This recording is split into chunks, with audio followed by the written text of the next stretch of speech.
Ce qui peut arriver en relation, c'est qu'une personne fait ça.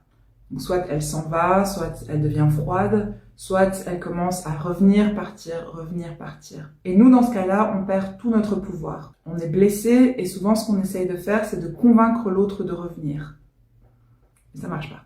Et le problème, quand on fait ça, c'est que non seulement on souffre de la personne qui est partie, mais en plus, on reproduit ce mécanisme de séparation à l'intérieur de soi. On se rejette soi-même pour essayer de convaincre l'autre de revenir. Ce que j'explique à mes clients, c'est que apprendre à traverser les vagues du rejet, c'est une des compétences les plus importantes que tu peux apprendre à développer en relation. Parce qu'en fait, ça va t'arriver. Cette dynamique va t'arriver dans tes relations amoureuses, au travail, dans tes amitiés et même parfois avec ta famille. Si tu refermes ton cœur ou bien si tu crées plein d'histoires comme quoi les autres sont tous des monstres ou bien toi, il y a quelque chose qui va pas chez toi et c'est pour ça que ça t'arrive, tu vas créer une couche de souffrance sur une situation déjà douloureuse.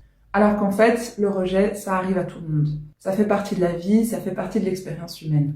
Quand on apprend à traverser cette expérience sans créer d'histoire au-dessus, en fait, souvent, on se rend compte que cette relation n'était pas pour nous et qu'il y en a une autre, probablement beaucoup plus sécure, beaucoup plus épanouissante, qui nous attend de l'autre côté. Si ça t'intéresse, il me reste 2 places de coaching et j'organise des appels découvertes gratuits pendant lesquels je t'en dis plus sur mon travail et comment est-ce que ça pourrait t'aider dans tes relations.